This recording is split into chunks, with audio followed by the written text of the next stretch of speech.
찬송가 95장 찬송 나의 기쁨 나의 소망 되시며 함께 찬송하면서 화목한 기도에 시작하겠습니다.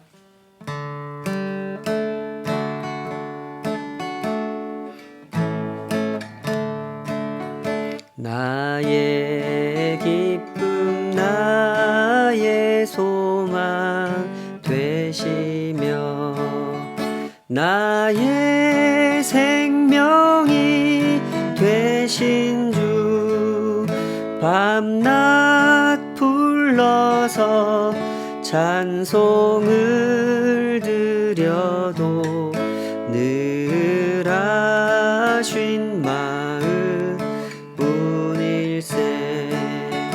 나의 사모하는 선한 목자여 어느 꽃다운 동산에 양의 무리와 늘 함께 가셔서 기쁨을 함께 하실까. 길도 없이 거친 넓은 들에서 갈 길 못 찾아 애쓰며 이리저리로 헤매는 내 모양 저 원수 조롱하도다.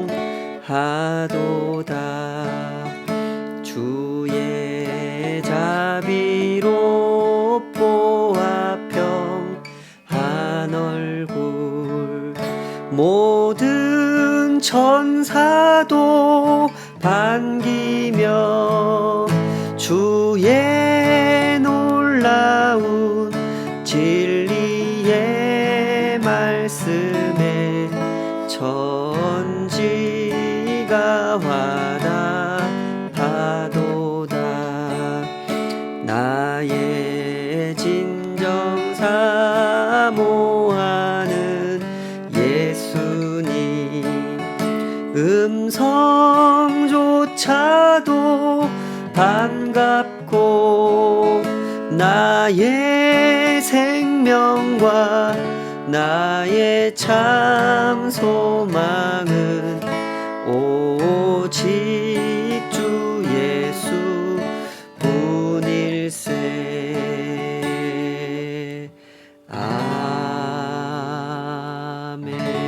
아멘. 우리의 유일하시며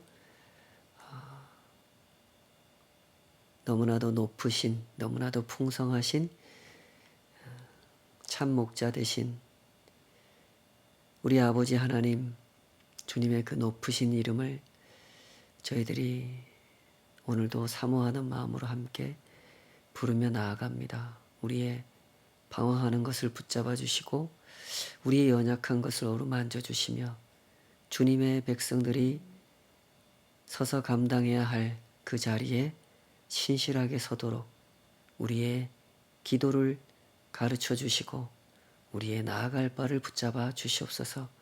오늘도 그 말씀에 신실하신 그 가르침 그 앞에 저희들이 엎드려 배우기 원합니다. 주여, 우리 각 사람을 친히 주의 성령께서 지도하여 주시옵소서. 예수님의 이름으로 기도하옵나이다. 아멘. 데살로니가전서 2장 17절에서 3장 13절까지 오늘 주신 말씀으로 너희를 굳건하게 하고 하는 제목으로 함께 하나님 말씀 헤아려 보도록 하겠습니다. 주님의 교회가 이 땅에 세워지고 교회로서 그 사명을 감당한다고 하는 것은 언제나 참으로 감격적이고 너무나 감사한 일이죠. 그러나 교회가 교회답게 세워지는 과정을 보면 우리가 쉽게 납득하기 어려운 일들도 참 많습니다. 교회는 이 세상에서 언제나 어려운 문제들을 만나고 힘겨운 씨름을 감당해야 되는 그런 위치에 서 있습니다. 내부적인 갈등을 겪을 때도 있고 외부적인 문제를 만날 때도 있습니다. 우리가 지금 살펴보고 있는 이 데살로니가 교회도 그렇고 성경에서 확인해 볼 수 있는 다른 교회들도 다 비슷비슷한 상황들이죠. 오늘 우리가 살아가고 있는 이 시대의 이 교회들도 역시 크게 다를 바 없는, 교회는 항상 이 세상 속에서 어려운 문제들을 만나 씨름하면서 존재하고 있습니다. 교회는 언제나 문제가 있습니다. 그러나 문제가 있다고 하는 것이 교회를 흔들 수는 있지만 교회를 무너뜨릴 수는 없다 하는 것을 오늘 우리가 주목해 보아야 할 것인데요. 이 데살로니가 전서 후서라는 편지를 통해서 바울 사도가 설명하려고 하는 것도 바로 이런 것이죠. 지금 데살로니가 교회는 안팎으로 문제를 겪고 있는 상황입니다. 데살로니가 교회는 시작된 지 불과 한 1년 정도밖에 안 된 교회입니다. 시작과 함께 핍박이 동반되었기 때문에 교회 외적으로 심각한 문제를 봉착해 있는 상황이었죠. 그러나 교회 문제가 외부에만 있었던 것은 아닙니다. 유대인들이 이 폭력을 동반하여 데살로니가 교회에 가한 그 핍박으로 인해서 이 바울 일행은 데살로니가 교회를 떠나야 했죠. 그로 인해서 이 교회는 지도자가 존재하지 않는 상태가 되어버렸습니다. 이런 상태, 이런 상황은 당연히 교회 내부에 문제를 일으킬 수밖에 없는 그런 상황이 되는 것이죠. 이런 상황을 누구보다도 잘 아는 사람이 바울 사도입니다. 때문에 바울 사도는 이 데살로니가 교회에 마음을 쓸 수밖에 없고 기도할 수밖에 없고 여러 가지 노력을 기울여서 이 교회를 도우려고 애를 쓸 수밖에 없는 상황이죠. 이 편지 곳곳에도 바로 그런 흔적들이 가득합니다. 바울은 그런 염려를 표현하고 있고 때로는 자기 변호를 하기도 하고 내가 왜 너희를 떠날 수밖에 없었는지, 떠나고 난 이후에 내가 왜 너희들에게 돌아가지 못하고 있는지, 이런 것들을 설명하는 대목들이 오늘 본문에도 나타나고 있죠. 데살로니가 전서 2장 17절 이렇게 바울은 말합니다. 형제들아, 우리가 잠시 너희를 떠난 것은 얼굴이요 마음은 아니니 너희 얼굴 보기를 열정으로 더욱 힘썼노라. 그러므로 나 바울은 한 번, 두 번 너희에게 가고자 하였으나 사탄이 우리를 막았도다. 우리의 소망이나 기쁨이나 자랑의 면류관이 무엇이냐? 그가 강림하실 때 우리 주 예수 앞에 너희가 아니냐? 너희는 우리의 영광이요 기쁨이니라. 아무런 이 배경을 생각하지 않고 들으면 이 말은 그저 아름답고 따뜻한 말입니다. 너희는 우리의 영광이고 면류관이고 기쁨이다 하는 말은 참 고마운 말이고 따뜻한 말이죠. 그러나 데살로니가 교회의 정황을 고려해 보면 나름의 사정을 염두에 두고 이런 말을 하고 있다는 것을 알 수가 있죠. 아마도 바울 일행이 그렇게 떠나버린 것으로 인해서 데살로니가 교회 안에는 적지 않은 그 실망을 느낀 성도들이 있었던 것으로 보입니다. 그들의 실망감은 곧 바울을 향한 비난으로 이어졌을 가능성이 높죠. 본문에서는 그들의 비난과 비판에 대해서 명확하게 언급하고 있지 않기 때문에 그들이 바울을 어떻게 비난하고 어떻게 비판했는지 명확히 알 수는 없지만 이 데살로니가 전서에서 바울이 스스로를 변호하는 그런 내용을 근거로 이런 식으로 비난을 했겠구나라고 추정해 볼 수는 있죠. 존 스토트라고 하는 학자는 이 데살로니가 교인들이 이 바울 일행에 대해서 이런 식으로 비난했을 것이다라고 추정을 하고 있는데요. 그 대목을 조금 읽어보겠습니다. 바울 일행을 비난하는 사람들은 바울이 데살로니가를 방문한 동기와 바울이 데살로니가를 방문했을 때에 했던 행동들을 비난했을 뿐만 아니라 또한 바울이 갑자기 떠나서 무책임하게 다시 돌아오지 않고 있는 것에 대해서도 비난을 가했다. 아마 그들은 바울이 이제 데살로니가 교인들을 버렸고 심지어 아예 잊어버렸거나 아니면 너무 겁쟁이여서 돌아오지 못하고 있다고 말하고 있었던 것 같다. 자, 이 모든 상황의 당사자인 바울 사도는 어땠겠습니까? 바울은 이런 분위기를 누구보다도 예민하게 감지하고 있었을 겁니다. 그래서 염려했고, 그래서 더 적극적으로 이 상황을 해명하려고 노력을 했던 것이죠.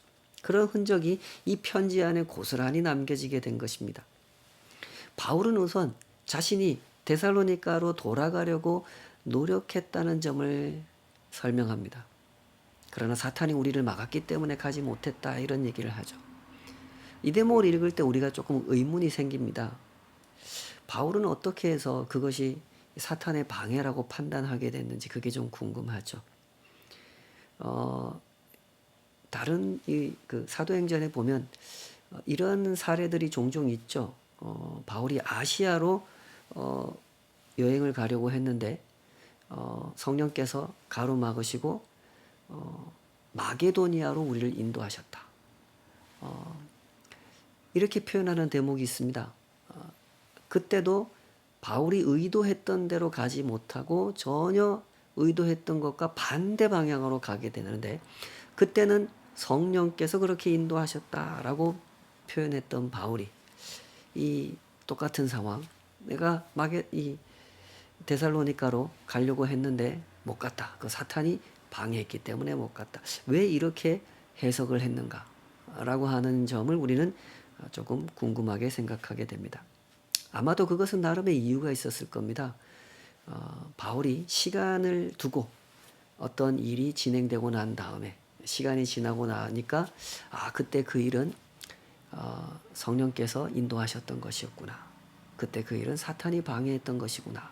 이런 판단이 서서 그런 것을 이렇게 표현했을 것으로 보이는 것이죠.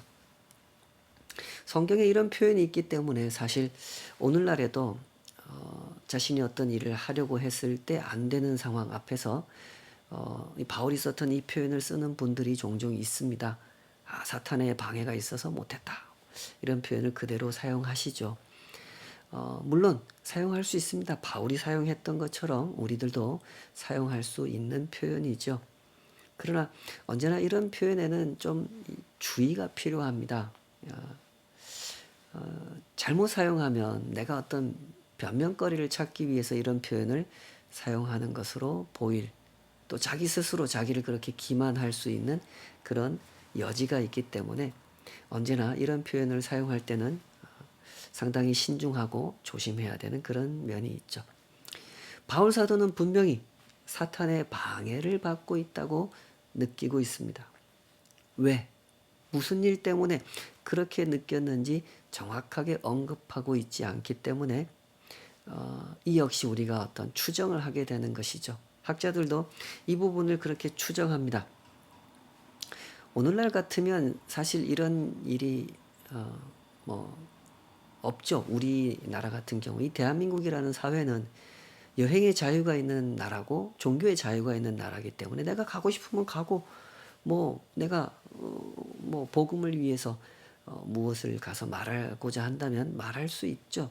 어떤 활동이든 할 수가 있습니다. 그러나 당시 바울이 활동했던 로마 제국은 그런 시대가 아니었죠.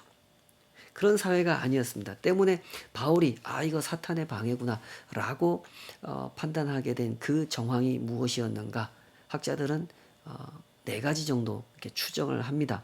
첫째로 바울을 추격하던 유대인들이 데살로니가에 바울이 다시 들어오지 못하도록 어떤 조치를 취해버린 상황이었을 거다라고 보는 거죠. 둘째, 바울이 몸이 쇠약했기 때문에 이 데살로니가로 다시 그 여행을 할 만한 그런 형편이 못 되었을 거다. 그걸 이렇게 표현한 걸 거다. 세 번째, 바울을 쫓아내던 당시에 데살로니가 읍장들이 그 야손을 감옥에 가두고 나중에 이제 그 괴롭힌 다음에 보석금을 받고 풀어주지 않습니까? 그때 야손을 풀어줄 때 바울은 다시 데살로니가에 들어오지 못한다라는 법령을 함께 내렸을 거다. 그래서 그런 상황 때문에 바울이 돌아가지 못하는 상황이었을 거다 라고 추정하기도 하고요. 네 번째로, 바울을 고린도에서 떠나지 못하도록, 고린도에서, 지금 바울이 데살로니가 전서를 이 고린도에 있을 때 쓴 것으로 보여지거든요. 그래서 고린도에서 뭔가 어떤 문제가 발생해서 바울을 이 발목을 붙잡고 놔주지 않기 때문에 데살로니가로 가지 못했을 것이다 라는 이런 추정들이 존재합니다. 들어보면 다들 가능성이 있는 이야기죠. 여기서 우리가 생각하게 되는 것은 바울이 이런 시대에 이런 상황에서 복음을 전했고 교회를 세웠고 심지어 교회를 돌봤다고 하는 겁니다. 오늘날 우리의 눈으로 보면 그저 놀라울 따름이죠. 이런 시대에 복음 전하는 것도 힘들겠는데 참 정말 대단합니다. 바울의 사역에는 항상 어려운 문제들이 가로막는 그런 상황들이 있었습니다. 바울은 그런 문제들을 그저 당할 수밖에 없는 입장에 서서 사역을 했던 사람이었죠. 바울은 언제나 약자였고 공격을 당하는 입장이었고 바울을 적대하는 사람들이 바울을 공격할 때 그냥 힘없이 그것을 받아낼 수밖에 없는, 도망칠 수밖에 없는 그런 입장이었죠. 그러나 사실 바울이라는 사람을 조금만 이렇게 자세히 들여다보면 바울도 힘이 없는 사람이 아니었습니다. 바울은 로마 시민권을 가진 사람이었고 학문을 공부한 그 당시에 엘리트였던 사람입니다. 그러니 이런 점들을 충분히 활용해서 뭔가 해결책을 찾아보고 자기를 공격하는 사람들을 힘으로 대적할 수 있는 그런 입장이었던 사람인 거죠. 그러나 바울은 그런 것들을 전혀 활용하지 않습니다. 성경에 보면 바울이 2번 정도 자기가 로마 시민권자라는 것을 밝히는 대목이 나오죠. 빌립보 감옥에 갇혀서 엄청 두드려 맞고 성령께서 이 감옥 문을 다 그날 밤에 열어버리셔서 이 바울이 풀려날 수 있게 됐는데도 도망가지 않고 그 다음날 아침까지 기다렸다가 이제 총독을 만나서 이제 풀려나게 되는데 그때 떠나면서 바울이 그때 얘기하죠. 맞을 거 다 맞고 고생할 거 다 하고 내가 사실은 로마 시민권자다. 그 얘기를 그때 합니다. 그 말을 해놓고 어떤 혜택을 받은 건 하나도 없죠. 이 빌립보의 그 간수장 그리고 그 도시의 그 책임자가 바울이 로마 시민권자라는 얘기를 듣고 두려워하면서 돌려보내는 그런 상황이 되었죠. 그리고 나중에 이 예루살렘에서 붙잡혀서 가이사랴에 옮겨져서 재판을 당할 때 받을 때 그때 이제 바울이 자기가 로마 시민권자라는 것을 밝히고 여기 이 유대인들 사회에서 즉결 처분을 받는 것이 아니라 로마 황제에게 로마로 가서 정식 재판을 받을 기회를 얻기 위해서 자기가 시민권자라는 것을 밝히죠. 그 외에는 바울은 전혀 자기가 가진 힘이나 지위나 이런 것들을 활용해서 공격하는 자들을 대적하려고 했던 적이 없었습니다. 바울만 이랬던 것은 아니죠. 바울을 포함한 모든 사역자들이 그랬습니다. 하나님의 복음이 이 땅에 뿌려지고 그 씨앗이 싹을 틔워 자라나 열매를 맺기까지 처음부터 끝까지 모든 일은 평화적으로 전개되었고 핍박을 당하고 어려움을 겪어도 하나님의 사람들은 언제나 평화롭게 일하는 사람들이었다는 것을 우리는 성경을 통해서 역사를 통해서 언제나 똑같이 확인할 수가 있습니다. 이 편지에서도 그런 점이 역력히 드러나고 있죠. 바울은 이런 상황에도 불구하고 데살로니가 교인들의 믿음이 견고하게 서기를 원했습니다. 지도자도 없고 세워진 지 얼마 안 됐고 외부의 핍박은 거세게 일어나고 있는데도 바울이 기대하는 건 뭡니까? 그들의 믿음이 견고하기를.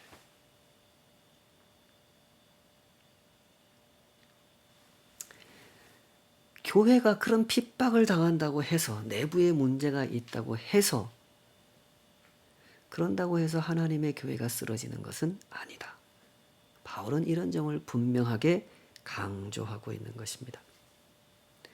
데살로니가 교인들에게 디모데를 파견했다가 디모데로부터 그 교인들 소식을 듣게 되지 않습니까? 내가 왜 디모데를 보냈는지 그 이유를 설명할 때 바울이 이렇게 말하죠. 데살로니가전서 3장 2절 우리 형제 곧 그리스도의 복음을 전하는 하나님의 일꾼인 디모데를 보내노니 이는 너희를 굳건하게 하고 너희 믿음에 대하여 위로함으로 아무도 이 여러 환난 중에 흔들리지 않게 하려 함이라. 우리가 이것을 위하여 세움받은 줄을 너희가 친히 알리라. 우리가 너희와 함께 있을 때에 장차 받을 환난을 너희에게 미리 말하였는데 과연 그렇게 된 것을 너희가 아느니라. 오늘날 우리가 주목해야 하는 사실은 이것입니다. 핍박을 당연한 것이라고 가르치는 곳이 교회다라는 거죠. 교회는 처음부터 지금까지 핍박을 피하는 법을 가르친 적이 없습니다. 물론 적극적으로 가서 핍박을 받으라 뭐 이렇게 가르치지도 않습니다. 그렇게 가르칠 이유는 없죠. 그러나 사도는 분명한 사실을 알고 있습니다. 이 세상이라고 하는 곳이 본질상 하나님을 대적하는 곳, 하나님의 백성들을 대적하는 곳이라는 사실을 잘 알고 있죠. 때문에 하나님의 하나님 되심을 거부하는 이 세상은 하나님의 종들, 하나님의 교회를 만났을 때 언제나 이 핍박이라는 카드를 꺼내든다는 사실을 바울은 누구보다도 깊이 헤아리고 있는 것입니다. 사실 바울은 이런 점에서 누구보다도 전문가가 아닙니까? 바울 자신이 예수님을 믿기 전에 예수 믿는 사람들을 핍박했던 사람이었죠. 때문에 핍박에 관해서라면 누구보다도 그 생리를 잘 아는 사람, 그가 바로 바울입니다.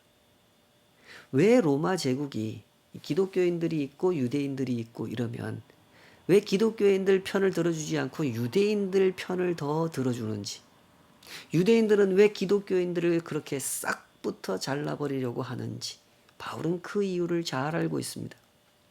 세상이라고 하는 것은 언제나 힘의 질서가 작용하는 곳이고 힘을 숭배하는 곳이라는 점을 잘 알고 있죠.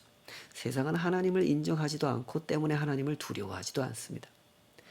때문에 세상은 언제나 옳고 그름에 관심이 없습니다. 옳고 그름을 따질 때는 언제입니까? 내가 피해를 입었을 때는 언제나 옳고 그름을 따지죠. 그러나 내가 피해자의 위치에 서 있지 않을 때 세상은 옳고 그름을 따지는 법이 없습니다. 세상은 언제나 이익과 욕망에만 예민하게 반응합니다. 때문에 세상은 힘을 숭배하는 겁니다. 힘을 가진 사람들 편에 내가 붙으면 더 많은 이익을 챙겨올 수 있고 더 많은 욕망을 채울 수 있기 때문이죠. 세상은 그것을 수없이 경험했고 수없이 학습했습니다. 그러나 하나님의 사람들은 바로 이러한 세상의 진실을 본 겁니다. 아, 세상에 정말 죄가 가득하구나. 세상은 정말 옳고 그름에 관심이 없구나. 세상은 정말 하나님을 대적하고 있구나 하는 진실을 보게 된 것이죠. 세상은 왜 이렇게 평화를 거부하고 전쟁에 집착하는지 하나님의 사람들은 그 진실을 보게 된 것입니다. 십자가 복음을 접한 사람들이 깨닫게 된 진실은 바로 그런 것이었죠. 서로 사랑하면서 살아야 된다. 이걸 모르는 사람이 세상에 어디 있습니까?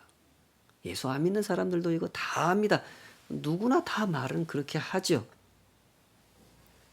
그러나 서로 사랑하기 위하여 그 사랑을 추구하면서 살아가는 사람들은 극히 적습니다. 사랑을 추구하지 않는 세상은 반드시 혐오로 나아가게 되어 있고 다툼으로 나아가게 되어 있다는 사실을 하나님을 믿지 않는 사람들도 안단 말입니다. 역사를 통해서 배웠고 현실을 통해서 목격하고 있지 않습니까? 그들도 다 압니다. 그러나 어떻습니까? 그럼에도 불구하고 사람들은 그 틈바구니 속에서도 자신의 이익을 챙기려고 하죠. 러시아 침공으로 우크라이나가 이렇게 심각한 피해를 입고 있지만 세상은 모두 계산기를 두드리고 있습니다. 각국은 모두 자국의 이익을 기준에다 놓고 중심에다 놓고 판단하고 있죠. 세상은 언제나 이렇습니다. 옳고 그름에 관심이 없습니다. 우크라이나를 돕는 것이 자국에게 이익이 되면 돕고 돕지 않는 것이 자국의 이익이 되면 돕지 않습니다. 언제나 세상이 선택하는 방식은 이런 것이죠. 얼마 전에 미얀마에서 일어난 민주화 시위를 왜 돕지 않습니까? 미얀마 군부가 시민들을 학살하고 있다는 것을 모두 다 알면서도 왜 돕지 않습니까? 미얀마 사람들이 로힝야족을 학살할 때는 왜 돕지 않았습니까? 이런 이야기 하자면 끝도 없죠. 꼬리에 꼬리를 물고 이어질 수밖에 없는, 세상은 이렇게 돌아가는 곳입니다. 그래서 바울이 말하는 것입니다. 4절, 우리가 너희와 함께 있을 때에 장차 받을 환난을 너희에게 미리 말하였는데 과연 그렇게 된 것을 너희가 아느니라. 이게 무슨 말입니까? 내가 처음부터 너희와 함께 있을 때부터 가르치지 않았냐. 이 세상은 이런 것이고 교회는 이런 세상에서 이런 대접, 이런 핍박을 받게 되는 공동체다. 그러니 교회가 핍박을 당할 때 이상한 것으로 여기지 말라. 내가 그렇게 가르치지 않았느냐? 지금 너희가 그것을 경험하고 있다. 그 말을 하는 거죠. 자, 그러면 교회는 무엇을 해야 될까요? 이렇게 돌아가는 세상에서 하나님의 교회는 무엇을 할 수 있을까요? 그저 당하기만 해야 될까요? 그렇지는 않죠. 하나님의 교회가 할 일은 분명히 있습니다. 그것은 예수님의 뒤를 따르는 것입니다. 데살로니가 교회는 아주 연약한 교회였습니다. 작은 교회였고 시작한 지 1년 정도밖에 안 된 교회였고 그들을 이끌어가는 지도자가 누군지도 지금 명확하지가 않습니다. 지금 그 교회는 목회자가 없는 상태입니다. 그러나 데살로니가 교회는 아주 훌륭한 교회입니다. 예수님의 뒤를 따르고 있기 때문에, 주 안에서 굳게 서 있기 때문에 데살로니가 교회는 아주 훌륭한 교회인 것이죠. 때문에 바울이 이렇게 치하하는 것입니다. 감격하고 감탄하면서 사실은 칭찬하는 것이죠. 3장 7절, 이러므로 형제들아 우리가 모든 궁핍과 환난 가운데서 너희 믿음으로 말미암아 너희에게 위로를 받았노라. 그러므로 너희가 주 안에서 굳게 선즉 우리가 이제는 살리라. 주님의 교회 안으로 부르심을 받은 우리는 언제나 교회가 무엇을 하는 공동체인지를 잘 알아야 되는 겁니다. 성도들은 이 세상에서 힘있는 집단으로 부름을 받기보다는 힘 없는 집단으로 부름을 받았다는 사실을 잘 이해하셔야 됩니다. 성도들은 거침없이 뚫고 전진하는 집단으로 부르심을 받은 것이기보다는 뚫고 들어오는 세력으로부터 믿음을 지키기 위해 분투하는 집단으로 부름받은 사람들이라는 사실, 그 사실을 잘 이해해야 되는 것이죠. 때문에 바울 사도는 데살로니가 교인들 소식을 접하고 나서 자신이 위로를 받았다고 하는 겁니다. 너희가 믿음을 굳게 지키고 있다는 소식을 듣고 내가 이제 살 것 같다. 내가 이제 숨을 쉴 수 있을 것 같다. 이러면서 치하하고 감탄하고 있는 거죠. 이것이 바로 교회로 부름받은 사람들이 하나님께로부터 받는 위로고 하나님께서 하신 일을 보고 하나님께 올려드리는 감사인 것입니다. 때문에 바울은 이어서 이렇게 기도하고 있다고 설명하고 있죠. 3장 9절, 우리가 우리 하나님 앞에서 너희로 말미암아 모든 기쁨으로 기뻐하니 너희를 위하여 능히 어떠한 감사로 하나님께 보답할까 주야로 심히 간구함은 너희 얼굴을 보고 너희 믿음이 부족한 것을 보충하게 하려 함이라. 하나님 우리 아버지와 우리 주 예수는 우리 길을 너희에게로 갈 수 있게 하시오며 또 주께서 우리가 너희를 사랑함과 같이 너희도 피차간과 모든 사람에 대한 사랑이 더욱 많아 넘치게 하사 너희 마음을 굳건하게 하시고 우리 주 예수께서 그의 모든 성도와 함께 강림하실 때에 하나님 우리 아버지 앞에서 거룩함에 흠이 없게 하시기를 원하노라. 그러죠. 사도가 간구하는 것은 이렇습니다. 너희가 핍박 가운데서도 믿음을 잘 지켜내기를 내가 기도한다. 너희가 다른 사람들을 더 많이 사랑하기를 기도한다. 그래서 주 예수의 강림하시는 그날에, 예수님이 재림하시는 그날에 너희가 흠 없는 모습으로 하나님 앞에 서게 되기를 기도한다. 오늘날 모든 교회가, 하나님의 성도들이 구해야 할 기도가 바로 이런 것이죠. 재림의 약속을 기다리면서 살아간다고 하는 것은 바로 이런 것입니다. 핍박 가운데서도 믿음을 잘 지켜내는 것이고, 다른 사람들을 더 많이 사랑하는 것이죠.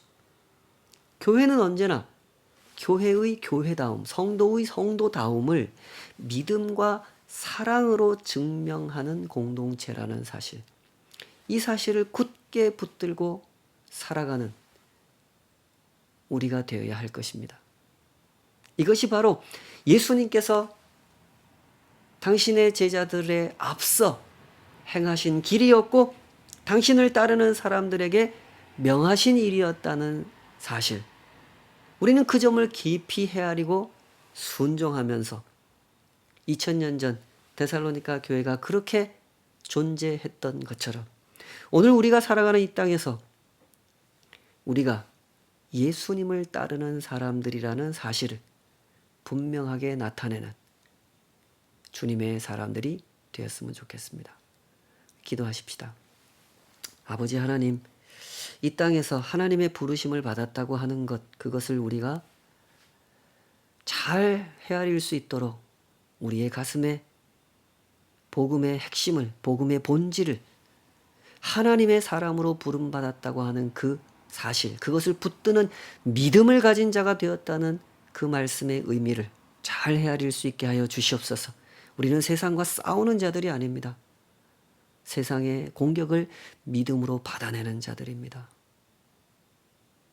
그 공격 앞에서 곧 쓰러지고 없어져 버릴 것 같지만 결코 없어지지 아니하고 하나님의 보호하심 아래 더욱더 선명하게 그 복음의 빛을 비추는 우리는 주님의 교회입니다. 2000년 동안 주님의 교회가 그렇게 이 땅에 존재했고, 주님 다시 오실 그날을 기다리며 하루하루를 살아갔음을 주여 우리가 잘 배워가게 하여 주시옵소서. 그리고 우리의 삶 속에서 그러한 믿음을 경험하며 실천하며 살아가는 성도 한 사람 한 사람의 복된 순례길을 경험할 수 있도록, 걸어갈 수 있도록 우리 모두를 붙잡아 주시옵소서. 예수님의 이름으로 기도하옵나이다.